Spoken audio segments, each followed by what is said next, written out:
wantoota achi mana amantaa sana keessatti ta'an fakkeenyaaf wantoota hedduu fudhatee yoo ilaalte baayibilikaalii miti wantoonni baay'eenii fakkeenyaaf seerumtii nuyi addoo sana keessatti geggeeffamu baay'een isaa baayibilikaalii miti waan ilmi namaa taa'ee bocadha kan sobee sirriidha innaa kun mataan isaallee baay'ee gaaffinatti ta'e ittuu dabalee immoo gaafan hubachaa dhufuu gaafan kaasaa dhufuu amantii humti ani qabadhe mataan isaa baayibilikaalii miti amantii macaafi beeku miti yookiin immoo rabbi amantiin kun amantaadha jedheetu waan ilma namaatiif kenne miti. Amantiin sun macaafa qulqulluu keessallee amantii ta'uusaaf macaafni qulqulluu waan ragaa ba'eef hin jiru nan sobee. Sirriidha. Ilaal abdii ani amma anas siin jechuu barbaade kana argitee amma kunuu ana laallefa. Wanta san keessa yeroo wanta san keessa turu anumattu iyyuu gaafii natti ta'e jettu sirriidha bar. Amma kaalitee amma tokko haannatti gaafii ta'uyyuu amma tokko anaaf maal ta'aa jira? Ifadaa ta'aa jira. Wantichi kun bakka kanatti kana bakka kanatti kana. Luka tokkoon bakka ijjadhu jehutti nuyi luka afuriin ijjanna. Bakka luka afuriin ijjadhu jehutti nuyi luka tokkoon ijjanna. Injiraa mitiire wanticha yogguu faallaa ta'u maal taata wanticha sanniin dhiista. Akkaan. Mitiire kanaaf agaalaalaan gaafii kanaan asii gaafadha achi keessatti yeroo socho'u irratti deemu wanti ajajamuu fi wanti hojjetamu tokko miti. Akkaan. Kan jedhudha kanatti amma gaafii annatti ta'e isa kanaa baay'ee galatoome amma ifeera. Kanaaf annani wanticha kana lamaan gidduullee baay'inaan akkasitti hin beeku. Jechuun ati immoo yeroo sanaaf achirra jirta naannoo san irratti gizee jirtu ani baay'inaan wannoom kanaas hordofaan ture naan laalayyuun amma immoo yeroo as deebitu agaaxamii osoo ilaalu onlaayinii irra jirtanii kanatti as seene. Baga dhufte baga seente inna ati kanaaf deebii qabdaa silaa mee dhimmoota sirraasii irratti wanti sii galee mana sana keessa jirtu jira minaalbaata tarii yoo waan ibsite jedheni. Achi keessallee miti inni lammaffaan immoo jechuun wantoota amma kaajara kana lamaan gidduu keessatti jechuun lamaanuu macaafa qaban mataa isaaniitiin amma wantichi tokko mataa isaatiin of ol kaa'u osoo hin ta'in baay'ee hin beeknaa osuma seenaa mana barumsatti illee ittiin baranne hin beekna macaafni kun lamaanuu jalqabaaf akka Itoophiyaa keessa hin jirre akka alaan nutti dhufe beekamaadha miti. Fakkeenya Quraannis macaafni qulqulluunis. Miti Itoophiyaa keessa hin jiru kun beekamaadha alaa dhufe lamaanuu. Isuma san iyyuu qorannaadhaan immoo fakkeenya amma tokko anarra situ beeka. Maaliif lamaanuu amma dhamdhamteerta. Isaan lamaanuu dhamdhamtee jirta waan ta'eef fakkeenya kana dhamdhamtee laaltee dhamdhama isaa laaltee fixxee tookiin kanatti amma dabartee isa kana immoo dhamdhamaa jirta amma. Miti amma macaafa kana amma nyaachaa jirtaati. Kanatti amma macaafa kana lamaan gidduutti amma immoo wanti ati dhugaa argattu yookiin immoo macaafota kana lamaan qorachuun dirqama. Namni tokko amma fakkeenya Naggasaan ka'ee barreesse akkana godhe osoo hin jedhamin Naggasaan barreeffamni sun maalidha? Maalirratti hundaa'eeti? Akkamitti barraa'ee? Akkamitti dhufee? Wanticha kanarratti hogguu qorattu immoo isaan kana lamaan keessaa mee wanta tokko immoo naa ibsuu dandeessaa yookiin immoo kun akkana kun dhugaasaa kanaa dhufee akkana kun immoo akkana ta'ee dhufee seenaa akka waan baay'inaa seenaa kana lamaan illee hin beeku amma isaan lamaan kanallee amma tokko sirraa hubachuun barbaade. Asii Jaafar illee hin jira Jaafi yuutuubii hin jiru atillee yoo abdiin amma tokko irraa maqeettis osoo itti dabaltee isaan kana lamaan baruun barbaade. Abdii oko ila jecha inni jedhe san irratti hin deebistaa fi dhiifama waa'ee macaafa alarraa nutti dhufee jecha jedhu san irratti sirri jechi isaa macaafni qulqulluun nuufi akka nun ilaallanne sirriidha. Akka banii Israa'el uummata Israa'el qofaaf akka ergame sirriidha. Garuu Qur'aanni kan ragaa'inlee deeggarame Qur'aanni ammoo alaan nutti hin dhufne. Gaafuma dhufuyyuu Rabbiin numaaf erge malee Qur'aanni numaaf bu'e malee. Akkasii walaa itti dubbachuuf handeema. Alaan nutti hin dhufne bakka sanii sirreeffadhu jechuudhaanii fi dhiifama. Qur'aanni alaan nutti hin dhufne. Abshir. Itti dubbachuuf handeema. Jalqaba isaa wajjin wal baruu qabna. Naggasee jedhama Abdiin jedhama. Maalni amantii maal hordoftaati naggee? Jechuun ani amma faayina wanta irraa hordofu hin jiru amma tokko ortodoksii kana hordofu. Okay, amantaa ortodoksii hordofta. Baay'ee bareedaadha. Maal sitti fakkaate quraanni kun gaafa dhufu ilma namaa biraa dhufe miti. Yookiin Araba biraa dhufe yookiin Israa'el biraa dhufe yookiin Ameerikaawii biraa dhufe yookiin Faransaay dhufe yookiin Eeshiyaadhaa dhufe miti. Rabbi biraa dhufe. Sirriidha. Rabbi biraa dhufe gaafan siin jedhu nama biyya Arabaa filate irratti bu'e malee. Jedh isaafan deemaa jira laalkinu. No, biyya alaadhaa dhufe miti kan inni dhufe Rabbi biraati dhufe jechuun fakkeenyaaf wanti tokko jalqaba isaadha beezikii isaadha waan ilaaluu qabdu malee bishaanni tokko asii ka'eetu gara ambootti yaa mataansa amboo jira yoo ta'e bishaan kun amboo dhufe hin jennu lafa inni dhufe jalqaba beekuun nurra jiraata. Bishaan tokko Finfinneedha ka'ee gara ambootti yaa'a ambootti agartee bishaan kun bishaan ambooti yookiin immoo amboodhaa dhufe jettee murteessuu hin dandeessu jalqaba eessaa madde burqituunsa Finfinneedhaa madde ta'uu danda'a asii galee. Innaa ati jalqaba isaa eessaa dhufe jettee kanatti yaaddu isa tilmaamuu ni qabda malee karaa inni dhufe sana tilmaamuu ni qabdu jalqaba Rabbii biraa akka dhufe quraanni keenya nutti hima. Macaafni qulqulluu kun garuu eessaa akka dhufe siifillee gaaffiidha eenyuufuu gaaffiidha. Macaafnis waan ragaa bu'u tokkollee hin qabu. Hafuura qulqulluudhaan barreeffame jedha namoota 40 ol ta'aniin barreeffame jedha. Waggaa 150 keessatti barreeffame jedha.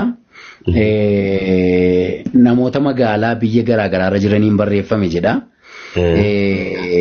Namoota biyya adda addaarra barreeffamanii jiraniin haa barreeffamu malee namoonni biyya adda addaa jiran kun eessatti walitti qaban akkamitti walitti qaban eessatti fidan biyya Awurooppaadha eessaa warri taa'anii magaalaa fagoo taa'anii warri barreessaa turan akkamittiin eessatti akka walitti fidan immoo waan nuu kaa'een qabu. Namoonni taa'anii akka isaan barreessanidha kan seenaan dubbatu. Macaafayyuuti seenaa jiraatu dubbata. Namootatu taa'ee barreessee jedha geggeessaa hafuura qulqulluutiin barreessan jedha. Kun garuu macaafa qulqulluurra hin jiru. Hin jiru. Seenatu dubbata malee. Seenaatu akkas jedha seenaan sitti maa jira. Malee macaafa qulqulluurra bayya akkanatti barraa'ee ebelu barreessee maal hin jiru namicha isa maqaa dha'u malee macaafa qulqulluurra namoota amma kanaatti. Lakki nama barreesse iyyuu macaafa qulqulluu lafa hin kaa'u. Nama barreesse macaafa kanaa Musee barreesse, Phaawulostu barreesse, Maatiyoostu barreesse, Izraa barreesse, Asteertu barreesse, Isaayastu barreesse waan ta'eef lafa hin jiru macaafarra. Wanti inni ragaa bu'u tokkollee hin jiru. Sirriidha innaa ishimmoo malaal kaan quraanaa amma achirraa immoo jechuudha yookiin rabbiirraa dhufee waan jettu innaa kennite quraanumarra hin jira inni kun. Quraanumarra jira. Jechuun nama fakkeenya rabbiin barreessee yookiin nama tokko muudee. Rabbi maal barreessaa jecha isaa barreessaa rabbii. Wanta akkana yookiin immoo akkaataa kanaa rabbiin barreessa sun taane ilma namaa irratti buuse quraanni koo jecha rabbiiti sii galee. Sirrii naa galeera. Quraana jecha rabbii iskiriiptoo qabatee yookiin immoo qalama qabatee barreessa sun taane. Nama irratti buuse laphee namaa kana laphee namaa kana irratti buuseetu akka inni barreessu taasise. Ilmi namaa kun immoo akka inni waan kana gara barreeffamaatti jijjiiramee ilmaan namootaa warra ergamaniif addunyaadhaaf akka inni qaqqabu taasise. Malee beezikiinsaa ka'umsisaa abalutu Phexros achi taa'ee barreessee Phaawulos achi taa'ee barreessee yookiin immoo Ekileet achi taa'ee barreessee osoo hin taane Rabbirraa dhufe. Sii galee? Sirriidha. Gizee tokkollee ijoollee hiriyoota isaa faana gizee haasofnu. Naggaseeriyya akkana jedha quraana keessatti rabbiin tanziilun min rabbil aalamiin rabbii aalamarraa buufamaadha jedha. Qalbii Nabi Muhammad keessatti rabbii aalamarraa quraana keessatti buusee Nabi Muhammadiin barsiise Nabi Muhammad ilma namaa barsiise. Akkasitti kan barsiise quraanni rabbirraa bu'e. Ragaan isaa quraana keessatti akka rabbirraa bu'e ni jira. Tanziilun min rabbil aalamiin jedhe rabbii aalamarraa bu'e jedhe. Jira jechuudha. Kun ragaa qabata akka rabbiin buusee qalbii isaa keessa buusee karaa eenyuutiin karaa Jibriiliin wahyiitti godhee ergaatti godhee karaa Jibriiliin qalbii isaa keessa buusee inni ilma namaa kana barsiisee waliin babarsiisamaa hanga har'aa ga'e barreeffamatti jijjiirame jechuudha. Haalli quraanaa akkasii. Malee wanti namoonni adda addaa bakka adda addaa ta'anii hafuura qulqulluu walitti barreessan hin jiru. Naagale amma isaan duratti Nabiyyu Muhammad amma isaan duratto maa fakkeenya amantiin Islaamaa kun akkamitti osoo Nabiyyu Muhammad hin barreessiniin isa duratti namni jalqaba amma macaafa karaa jara kanaatirraayis karaa musliimatirraayis kiristaanatirraayis Adam mungkin Adam jedhee ol kaa'ana fakkaata. Gaaffii bareedaa gaafachaa jirta. Mee ustaazan si affeera gaaffii bareedaa hundeerraa gaafachaa jirta waan ta'eef ustaazi eenyu naa jette naa waa'ee mee asha? Abu Sabraddin. Ustaaz. Isa barsiisanii. Abu Sabraddin. Abu Sabraddin. Okay, Abu Sabraddin. حبا جما Okay. لبيك Okay. جيركم مالي فين تبني برا وين كراسي جرا والله Dhaga'uu dadhabanii gaaffii bareedaa gaafachaa jira. وانا سنجتني اللي انت جيفني انغوين كراسي جرا اغاست مرن تاو جرا مري Okay, baay'ee bareedaadha. Abbaan Caalii Ustaaz Hamdiin illee miyuutii qabatanii ka'uu dadhabanii immoo buusnee gashinuu laata? كوني دولاف Dawalaa fi gaaffii bareedaa gaafachaa jira. Mee ayyeega isaa itti dawwalanii gaaffii ammaa kanatti Ustaaz Jafar. Ara ta'u Itoophiyaa. gaaffii amma gaafate itti deebii jedhaan hime maal gaafate? No, gaaffii bareedaa gaafate maal jedhe isinitti fakkaate utuu quraanni kun nabiyyi irratti hin bu'in sallallahu alaihi wasallam amantiin islaamaa kun maal ture jedha ani deebisuu hin danda'a. Abdii asirratti deebisniif jechuu barbaadeen. Asirratti wanti beekamuu qabu amantiin islaamaa dura ilmi namaa kun rasuuli alayhi salaatu wassalaam kullu mawluudin yuladu ala alfitraa jedhan. Ilmi namaa kun kamiinuu jalqaba gaafa dhalatu islaamummaa irra dhalataa jedhan. Amantaan islaamummaa tun jalqaba Dhaggeeffadhu naggee. Dhaggeeffachaan jira. Amantaan islaamummaa tun jalqaba eessarraa kaatee asii kaatee amantaa musliimaa yoo jenne Nabi Muhammad alayhi salaatu wassalaam isarraan jalqabne. Nabi Muhammadin irraan jalqabne. Kaleessuma Rabbiin subhaanahu wa ta'ala Aadamiin uumee gaafa asiin duruma Nabii Muhammad Ciisaa, Zakariyaa, Yahyaa hundi isaaniitu musliima hundi isaaniitu islaama. Amantaa hundinuu ni qaban. Haala isaan ittiin keefiyaa fakkeenyaaf nabiyoonni hunduu salaatan qaban. Haala isaan ittiin salaatantu garagara malee. Salaata keenyaan garagara malee salaata ittiin salaata hunduu ni qaban. Kanaafi amantaan islaamaa Nabi Muhammadin irratti hin jalqabne. Kanarra ragaa Rasuul alayhi salaatu wassalaam kullu mawluudin yuladu alal fitra. Ilmi namaa kamiinuu daa'imni kamiinuu gaafa dhalatu islaamummaa irra dhalata. Islaamummaa irra dhalatu ragaa wangeelii nun hima. Fakkeenyaaf daa'ima tokko gaafa dhalate ijoollee warri kiristaanaa daa'ima isaanii ni cuuphani. Yes or no? Dhugaadha. Yes. Ni cuuphani. Usuu islaamummaa irra dhalatuu baateeti usuu amantaa maal beekani namni kun amantaa saniin amantaa isaan irratti hin dhalannee beekan waan ta'eef hin cuuphanii eegasa cuuphaniin booda eegasa cuuphanii maal godhan gara amantaa ofiitti jijjiiran malee amantaa irratti dhalatu amantaa musliimaa irratti dhalatu ragaan kana rasuuli alayhi salaatu wassalaam ilmi namaa kamuyyuu islaamummaa irra dhalataa. Abbaatu Yahudaa ta'a yoo Yahudaa ta'e Yahudaa godha yoo Nasaaraa ta'e Nasaaraa godha yoo Majuusaa ta'e Majuusaa godha Majuusaa jechuun warra ibidda gabbaru Nasaaraan warra Yesuus Kiristoos gabbaru kun ammoo hundinuyyuu wama gara isaa jiru haadhata malee amantaan islaamaa Nabi Muhammadiin qofarratti hin jalqabne sin jechuudhaaf obboleessa kiyya yoo tarii wallahu a'lam. Akkasi ustaanonni hanga dhufanii itti daddabalaafan waan tokko waliin dabaluufi. Amantii amma akka kitaaba macaafa qulqulluutti Abrahaam faan amantiin isaanii kiristaana moo yoo hin jiru dhaabbataan lafa hin jiru hin beekan. Garuu Abrahaam immoo akka Quraanaatti yookaan Nabi Ibrahim musliima akka ture Nabi Nuh illee musliima akka ture Quraana keessatti ni jira. Suuraa 3 ayata 100 irratti na fakkaata.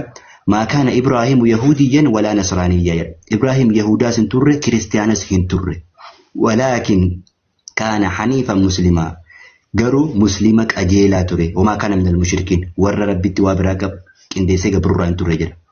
Hundi nabiyyoota ergamoota duraan turanii musliima akka turan quraanni lafa kaa'a. Musliima jechuun immoo maali? Hatta akka macaafa qulqulluutti illee ni hubatta. Jechee musliima jedhu yoo hubatte. Musliima jechuun fedhii ofii rabbiif kennuun waaqa tokkichaaf ajajamuu, waaqa tokkichaaf bitamuu jechuudha.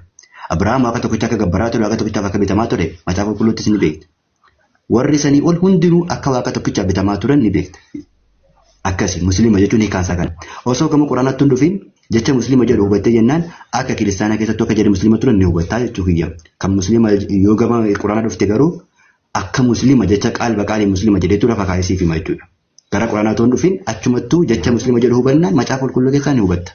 Musliima jedhu waaqa tokkichaa fi bitamuu isaaf ajajamuu jechuudha. Akkuma Abrahaam abbaan keenya akkas godhaa ture, Nuuhillee akkas godhaa ture. Hattaa Yesus Kiristoos nageenyi rabbi irraa jiraatu innillee waaqa tokkicha abbaa isaatiif akka inni salaataa ture, isa gabbaraa ture, isa kadhachaa ture, isa bitamaa ture, isa waaqessaa ture. Hunda isaa irraa hubataa jechuudha. Kana. Waan afeerri kanarratti immoo dabalataan jechuudha. Jaaf ana tokko sii dabaluu barbaade. Muhammad Rasulullah maaliif jedhani? Erga Muhammadiin dura silaa hin jiranii Abrahaamuu kunoo hin jira jechaa jirta. Muusaa faan hin jira jechaa jirta. Maaliif Muusaadhaan hin jennu yookiin Abrahaamin hin jennu? Amma fakkeenya akka Ortodoksiitti jechuudha. Abrahaam kana sirriitti wannoo jedhan waaqa Abrahaam jedhanii kadhatan. Isaan kun immoo maaliif Muhammad Rasulullah jedhanii? Yeroo fakkeenyaaf yeroo azaanan fa'aa jechuun maaliif Muhammad Rasulullah jedhamu? Goobas. Haayye. Kanaaf namni aanan gaan danda'u si deebisa namni caala beekan siif deebisu. Wanti yeroo hunda Muhammad Rasulullah jedhamee maaliif yeroo kana waamama? Maaf jarri waamamne? Jarri yeroo isaaniitti kan isaan ergamanii yeroo sanitti tajaajilanii darban. Ergamaan dhumaatii fi ergamaan goolabaa Nabi Muhammad ergamaa yeroo kana waa'eensaa yookiin immoo seerri inni qabatee dhufe ittiin hojiirra olee tajaajilaa jiru seera Nabi Muhammad sallallahu alaihi wasallam seera isaati. Kanaaf yeroo kanatti maqaan yeroo hunda waamamee bakka hundattuu wanni dhaamu maqaa Nabi Muhammad isatu ergamaa dhumaa ergamaa macarrashaati. Seerri inni matti bulaa jiru seera isaati. Jarri kaan immoo ergamaan jedhaman yoo itti ni jedhaman. Nageenyi rabbii isaan irra isaa jiraatu ni jedhaman. Garuu bakka itti azaanaa kanatti kan jettu bakka kana gaafattu waan ergamaa rabbii nabiyyi dhumaatiif nabiyyi macarrashaa waan ta'aniif yeroo kanas seerri isaanii waan tajaajilaa jiruuf seerri rabbiin isaanitti kenne waan tajaajilaa jiruuf sababa isaaniitti maqaa waamamaa jechuu kiyya. Kan ammoo seerri duraanuu kitaabonni duraanis akka bu'an ni jira akka quraanaatti Muusee irratti bu'ee Isaa irratti bu'ee Abrahaam irratti kan bu'an ni jiranimi isaan yeroo sanitti akkasii waamamanii darban akkasitti waamamus isaan yeroo sanitti ergamaadha. Yeroo kanatti seera inni tajaajilaa jira seera Nabi Muhammad sallallahu alaihi wasallam seera isaa tajaajilaa jira. Seera rabbiin isatti kenne tajaajilaa jira. Ammaatika. Yeroo ammaa kana Nabi Muhammad jechuudha. Amma kadhatee kana gaafa siin jedhu warri kaan nabiyyummaa keessaa bahanii miti. Isaan akka yeroo sanitti ni qaban. Arkaana imaanaa keessaa jechuudha. Inni tokkoffaan ergamoota rabbiitti warasulihi ergamoota rabbiitti amanuudha. Ulaagaalumti imaanaa keessaa yoo jechuudha. Ergamoota san hunda isaa akka ergaman amanuudha. Jalqabumayyuu wayita. Kana ni amanan. Namni hunduu ni amanan ni beekanis kabajas ni qabuus maqaan isaanii yeroo dhaames nageenyi rabbi irraa jiraatu nageenyi irratti bu'a. Seerri amma tajaajilaa jiru seera nabii keenya Nabi Muhammad sallallahu alaihi wasallam waan ta'eef kanaaf maqaan isaanii bakka shahaadaattis bakka hundittis kan waamamu. Kanaaf kanarra immoo dabalatee babal'isanii ustaazonni na caala beekanii jiranii itti sii dabaluu danda'u. Yaada isaa irratti gidduu nabiyyiin Muhammad alayhi salaatu wassalaam inni fi nabiyyoonni kuwwan garaagarummaan isaa maali yoo jettu taates jechuma isaa kanaan wal qabatee nabiyyoonni kuwwanii Nabi Muusaan fakkeenyaaf uummata Israa'el qofaaf ergame. Ganda isaanii biyya isaanii uummata isaanii qofatti ergaman ganda isaanii qofa keessatti ergaman rabbiin Muhammad alayhi salaatu wassalaam tola ofiitii maal godhe aalama hundaa isa erge. لقد جاءكم رسول من أنفسكم عزيز عليه ما عنتم حريص عليكم بالمؤمنين رؤوف رحيم. لا ربين أكنا جاي مقاي ساف هارسه أمو إس إرج إني نبيوتا كاوانين وانتي أدقودو نبيوني كون فكنيا نبي إنسان أمة إسرائيل كوفا إرجم ما تعرف كيسات اللي جديرة ما تعرفني اللي ينجل أنا كإرجمي فكا ورا أكا هولا من إسرائيل بدني إرّا بدني كوفا جامي تري ما تعرف كيسات ديفما ما تعرف بقى إرّانو بني كن نبي عيسى يسوع كريستوس نجين إنسان الراجراتو كإرجمي في أمة منا إسرائيلي تي بدن أمة إسرائيلي كوفا إرجمي نبي موسى نس ummatuma Israa'el ummata ofii kitiif ergame nabi Zakariyaanis Haaruunis Yuusufis namni hundinuu nabiyyoonni hundinuu gosa isaanii biyya isaaniitti ergaman garuu nabi Muhammad ajamaafillee arabaafillee adiifillee gurraachaafillee Afrikaafillee Eeshiyaallee hundaayyuu ergame nabi Muhammad kanatu isaan kaawwaniin adda godhaa kun ammoo akkuma yaa'in obboleessi keessi jedhisan jechuudha wallahu a'lam. Mee isaan gidduu kan lamaan keessatti isaa fi nabiyyu Muhammadoo kamtu hangafaa yookiin kamtu dura jira? Mee nabiyyoota Wangeela Maatiyoos boqonnaa 15 lakkoofsa 24 irratti maal jedha beektaa? Wangeela Maatiyoos hin beektaa miti? Boqonnaa 15 lakkoofsa 24 irratti maal jedha? Inni immoo deebisee ani warra akka hoolota karra irraa goran mana Israa'el badan duwwaaf malee hin ergamne jedha. Karaa irraa goran. Deebiin kun immoo maal beektaa? Deebii kanarrattu wanti isin beekuu qabdanii dubartittii wayii isa duuka deemtee isa waamtee naan akka inni isa fayyisuuf kadhannaani barattoonni maal jedhaniin waan isheen barbaadu kenniteefi nu jalaan hambistu jennaan ani warra akka hoolota mana Israa'elii badan duwwaafan ergamee jedhe dubartittii waan Israa'elii waan hin taaneef akkas jedhee deebisiif. Achirratti seeraa yoo hubatee jechuudha. Kanaaf Israa'el qofa bakka ergame achirratti dubbatee jira. Ummata Israa'el qofaaf jechuudha. Ustaz Aliko banadha. Assalamu alaikum warahmatullahi wabarakatuh. Guddaa galatooma. Abdii akkam jirtu fayyada? Yoo barachuuf gaafatte rabbi si haa barsiisu namni kun itti deddeebi'aati gaafadha. Yoo barachuuf gaafattee jiraatte yoo ammoo akka ammoo inni itti dhageeffate kun baay'ee tokko das nama jedha. Namni hubatuuf yoo akkanatti hubatuuf gaafatte dhugamatti hubannaan qalbii kan kee keessa jiraate rabbi islaamummaa si haa waffaqu waan gaarii waan jaallatu rabbi si haa kennu kanaaf inshallah haalli ati ittiin gaafatte illee bareeda abdii nagaan naa bulii nageenni walitti nu haa deebisu warra asirra jirtan hundi keessaniyyuu wassalaamu alaikum warahmatullahi wabarakaatu. Waalaikum assalam warahmatullahi wabarakatuh. Naggee gaafii barbaadde gaafadhu wayyinee maa bu'ee bannaati. Baay'ee gaafii babbareedaa gaafataa jira naggasaan kun ustaas. Assalamu alaikum warahmatullahi wabarakatuh. Waalaikum assalam warahmatullahi wabarakatuh. Okay, bareedaadha inshallah ti. Deebisaan gaafii gaafatu inshallah. Deebii naggee deebii. Gaafii babbareedaa gaafachaa jira dhugaa dubbachuudhaaf gaafii baay'ee. Akkam fayyaadha isin? Alhamdulillah nagaa koodha akkam isin? Ima jedha wallahi alhamdulillah nama zazzurra. Maalirra turtan? Intanidha gaafii tokkoffaani mee maal dhabdee achii immoo maal argattee amantaa jijjiirratti gaaffii jedhu ka'e.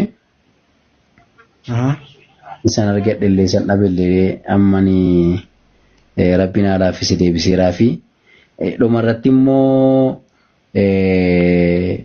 nabiyyoota baay'eetu jira garuu yeroo baay'ee nageenyi rabbii fi raamaan rabbii irraa jiraatu jettanii kan isin kadhattanii fi nabii Muhammadidha jedhe sallallahu alaihi wasallam maaliif adda godha gootanii nabiyyoota keessaa waan jedhu fakkaasaa ture gaafata kana fakkaatan kaasaa ture wanni fariida gaafachaa ture azanaan faa wal qabatee maaliif yeroo hunda maqaan nabii Muhammad qofti waamamaa warri kaan himaa fi waamamne kan jedhu fakkaasee ture. Okay, gaafii bareedaadha. Deebisaa fi tortanillee isinillee inshallah ti. Achirratti waan tokko dubbadha. Takkaffaadhatti rabbiin quraana keessatti yeroo dubbatu suuraan Nahlii boqonnaa 16 ayata 36 rabbii yeroo dubbatu maal jedha? ولقد بعثنا في كل أمة رسولا أن اعبدوا الله واجتنبوا الطاغوت يا ربي. تشوف أمتهم داخل ستي إرجموت وخار راجوت إرجنيت الرجع.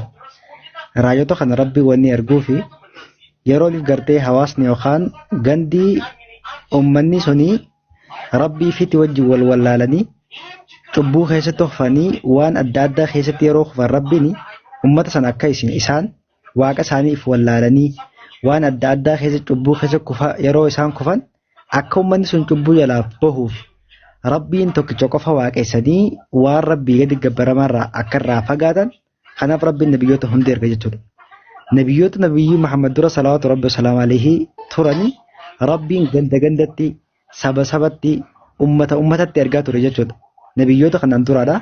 Nabiyyoota ergamoota insiif jinni osoo hin taane ergamoota rabbiin saba sabatti ergaa ture jechuudha. Tole nabiyyoota kanaan duraadha nuti itti amanna. Arkaana imaanaa keessaa qarnii sadaffaa irratti kan argamu nuti ergamoota rabbii itti amannuudha jechuudha. Ergamoota rabbii itti amanna jechuun itti amanna amma jala deemna amma hordofna jechuu osoo hin taane akka isaan rabbi irraa ergaman rabbiin akka isaan ergate rabbiin akka ummata kanaan duraatiif nabiyyoota kana erge ta'uusaa amanna jechuudha. Hin amanna hin dhugoofsinu. Garuu arraan kana nabiyyoota keenya ergamaa nuuf ergame jennee jalayyaan. Nabiyyoota rabbiin kanaan dura ummata saba Israa'eliif fakkeenyaaf Yesuus Kiristoos yoo fudhanne rabbiin saba Israa'eliif ergame jaa rabbiin. Boqonnaa sadaffaa ayata 49 irratti wa rasuulan ilaa banii Israa'el. Gara ilmaan Israa'elitti ergamaa isa taasifne Yesuus Kiristoos alayhi salaam kana rabbiin jeeti dubbataa jechuudha. Nabiyyoota kanaan duraadha rabbiin saba sabatti erge ganda gandatti erge. Garuu nabiyyi rabbiidha nabiyyi Muhammad nabiyyi goolabbii nuuf ergame kana maal jennee maal jee rabbiin nuuf erge wamaa arsalnaaka illaa rahmatan lil aalamiin. Aalama kana hundaaf rahmata goonee malee waan biraatiif sin ergine yaa Muhammad jaa rabbiin subhaanahu wa ta'ala. Tole kanaaf nabiyyiin xumuraadha nabiyyiin goolabbiidha nabiyyiin nuuf ergame nuti har'a nabiyyiin jala deemnu nabiyyiin hordofnu nabiyyiin gartee nuti jaalannu karaa isaaniirraa hordofnee irra deemnu nabiyyi kami jennaan kaarra irra deemnu jechuudha. Nabiyyi Muhammad salawaatu rabbi salaam alayhi. Kanaaf nuti nabiyyi har'aa kana fakkeenyaaf namni yeroo shahaadaa qabatu laa ilaaha illallah Muhammadu rasuulullah jenna. Maaliif jennaani nabiyyi nu ergame nabiyyi zabana keenya keessa ergame waan ta'eef tole. Nabiyyoota gaafa gartee Yesuus Kiristoos jiran gaafa Museen jiran ajaanillee maquma isaaniitiin ajaanamaa ture.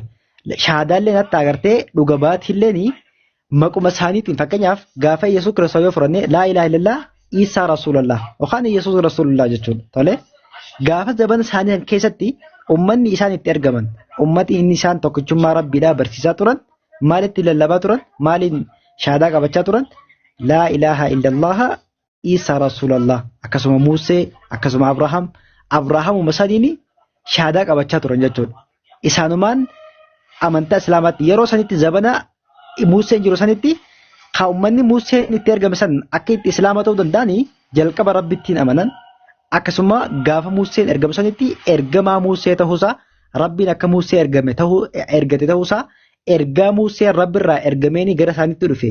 Fudhatanii yoo amanani muslima jaam kanuma kabiraa miti beek muslima jaam zabana Abrahaamillee yoo fudhatte ummanni Abrahaamitti ergame yoo ergaa isaa san fudhate waan ergaa rabbirraa fudhatee gara ummataa dhaqe qajeelfama ummataaf kennuuf ummata dinniinuuf dhaqe irraa fudhata warri Abrahaamitti ergame tole warri Abrahaamitti ergame sun maal jaama muslima jaama jechuudha. Akkasuma gaafa zamana nabiyyi Muhammad akkasuma gaafa Museellee yoo fudhanne Museen zamana ummata Israa'elitti gaafa ergamsanii ummanni Israa'el yoo ergamummaa isaatti amananii Waaqayyo akka ergate itti amananii qajeelfama inni rabbirraa fudhatee ittiin gara ummata sanii dhufeen yoo ittiin bulan muslima jaam jarrilleen tole zamana nabiyyi Muhammad akkasuma jechuudha. Zamana amma jirre kana keessatti Kaanadaa jiraattee Awustiraaliyaa jiraattee UK jiraattee biyyoota fedhe jiraattee arraan tana addunyaan kun guutuun nabiyyi Muhammad salawaatu rabbi salaam alayhi Israa'el arraatu jechuudha. Tole Israa'el arraatu nabiyyi Muhammad yoo hin dhugoomsine yoo nabiyyi Muhammaditti amananii akka rabbirraa dhufe ergamaa rabbiidha akka ta'e